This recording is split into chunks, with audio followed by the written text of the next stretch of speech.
اعوذ باللہ من الشیطان الرجیم بسم اللہ الرحمن الرحیم۔ سورہ البقرہ آیت نمبر 49 اور 50۔ وَإِذْ نَجَّيْنَاكُم مِّنْ آلِ فِرْعَوْنَ يَسُومُونَكُمْ سُوءَ الْعَذَابِ يُذَبِّحُونَ أَبْنَاءَكُمْ وَيَسْتَحْيُونَ نِسَاءَكُمْ وَفِي ذَلِكُمْ بَلَاءٌ مِّن رَبِّكُمْ عظیم۔ یاد کرو وہ وقت جب ہم نے تم کو فرعونیوں کی غلامی سے نجات بخشی، انہوں نے تمہیں سخت عذاب میں مبتلا کر رکھا تھا۔ تمہارے لڑکوں کو ذبح کرتے تھے، تمہاری لڑکیوں کو زندہ رہنے دیتے تھے، اور اس حالت میں تمہارے رب کی طرف سے تمہاری بڑی آزمائش تھی۔ وَإِذْ فَرَقْنَا بِكُمُ الْبَحْرَ فَأَنْجَيْنَاكُمْ وَأَغْرَقْنَا آلَ فِرْعَوْنَ وَأَنْتُمْ تَنْظُرُونَ۔ یاد کرو وہ وقت جب ہم نے سمندر پھاڑ کر تمہارے لیے راستہ بنایا، پھر اس میں سے تمہیں بخیریت گزروا دیا، پھر وہیں تمہاری آنکھوں کے سامنے فرعون کو غرقاب کیا۔ یوسف علیہ السلام کا خواب اور آپ کو کنویں میں ڈال دینا۔ سورہ یوسف کی آیت نمبر 3 سے 18 تک یہ ترجمہ ہے۔ اے محمد صلی اللہ علیہ وسلم، اللہ تعالیٰ رسول اللہ صلی اللہ علیہ وسلم سے فرما رہے ہیں، ہم اس قرآن کو تمہاری طرف وحی کر کے بہترین پیرائے میں واقعات اور حقائق تم سے بیان کرتے ہیں، ورنہ اس سے پہلے تو ان چیزوں سے تم بالکل ہی بے خبر تھے۔ یہ اللہ تعالیٰ رسول اللہ صلی اللہ علیہ وسلم سے فرمایا ہے۔ پھر آگے یوسف علیہ السلام کا واقعہ بیان کر رہے ہیں۔ یہ اس وقت کا ذکر ہے جب یوسف علیہ السلام نے اپنے باپ یعقوب علیہ السلام سے کہا، ابا جان میں نے خواب دیکھا ہے، 11 ستارے ہیں اور سورج اور چاند، اور وہ مجھے سجدہ کر رہے ہیں۔ جواب میں اس کے باپ یعنی یعقوب علیہ السلام نے کہا، بیٹا اپنا یہ خواب اپنے بھائیوں کو نہ سنانا، ورنہ وہ تیرے در پہ آزار ہو جائیں گے، یعنی تجھے تکلیف پہنچانے کی کوشش کریں گے۔ حقیقت یہ ہے کہ شیطان آدمی کا کھلا دشمن ہے۔ اس سے مراد حضرت یوسف علیہ السلام کے وہ 10 بھائی ہیں جو دوسری ماؤں سے تھے۔ حضرت یعقوب علیہ السلام کو معلوم تھا کہ یہ سوتیلے بھائی یوسف علیہ السلام سے حسد رکھتے ہیں اور اخلاق کے لحاظ سے بھی ایسے صالح نہیں ہیں کہ اپنا مطلب نکالنے کے لیے کوئی ناروا کارروائی کرنے میں کچھ دیر کرے، یعنی کچھ بھی اپنے بھائی کو نقصان پہنچا سکتے ہیں۔ یہ یعقوب علیہ السلام کو یقین تھا، اس لیے انہوں نے یوسف علیہ السلام کو متنبہ فرما دیا کہ ہوشیار رہنا۔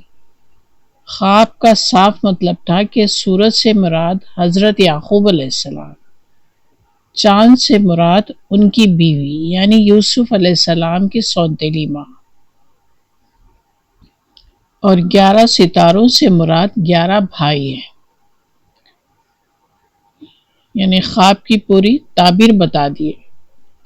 حضرت یعقوب علیہ السلام نے اللہ تعالیٰ نے آپ کو جو علم عطا کیا تھا، اس بنیاد میں یوسف علیہ السلام کو یہ سمجھایا کہ اللہ تعالیٰ تجھے معاملہ فہمی اور حقیقت رسی کی تعلیم دے گا، اور وہ بصیرت عطا کرے گا جس سے تو ہر معاملے کی گہرائی میں اترنے اور اس تہہ کو پالنے کے قابل ہو جائے گا۔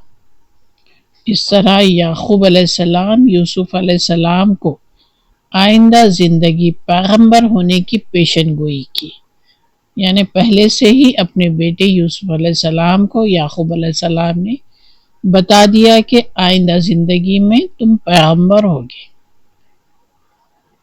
یہ قصہ یوں شروع ہوتا ہے کہ اس کے بھائیوں نے آپس میں کہا، یعنی بھائی آپس میں ایک میٹنگ کر لیے اور یہ ڈیسائیڈ کر لیے یہ یوسف اور اس کا بھائی بنیامین، یوسف علیہ السلام کے بھائی کا نام بنیامین ہے، دونوں ہمارے والد کو ہم سے زیادہ محبوب ہیں، یعنی والد ہمارے سے زیادہ ان کو چاہتے ہیں، حالانکہ ہم ایک پورا جتھا ہیں۔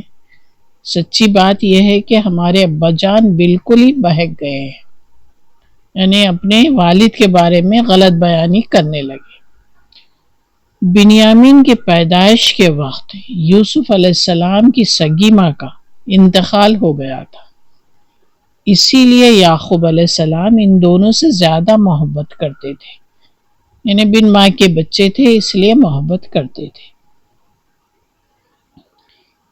اسی بات کی بنیاد پر یوسف علیہ السلام کے بھائیوں نے فیصلہ کیا کہ چلو یوسف علیہ السلام کو قتل کر دو یا اسے کہیں پھینک دو تاکہ تمہارے والد کی توجہ تمہاری طرف ہو جائے، یعنی وہ اگر ہماری زندگی سے نکل جائے، یعنی یوسف علیہ السلام ان کی زندگی سے نکل جائیں تو والد ان کی طرف متوجہ ہوں گے، ایسا خیال کیے۔ یہ کام کر لینے کے بعد پھر نیک بن کر رہنا، یہ بھی ڈیسائیڈ کر لیے کہ ایک برا کام کر دینا پھر اپنے آپ کو نیک بنا کے رکھ لینا۔ اس پر ان میں سے ایک بولا یوسف کو قتل نہ کرو، یعنی وہ 11 بھائی جو تھے ان میں سے ایک بولا یوسف کو قتل نہ کرو، اگر کچھ کرنا ہی ہے تو اسے کسی اندھے کنویں میں ڈال دو، کوئی آتا جاتا قافلہ اسے نکال لے جائے گا۔ اس قرارداد پر انہوں نے جا کر اپنے باپ سے کہا، ابا جان کیا بات ہے آپ یوسف کے معاملے میں ہم پر بھروسہ نہیں کرتے، حالانکہ ہم اس کے سچے خیر خواہ ہیں، یعنی یہ سب جھوٹی باتیں اپنے والد سے بولے۔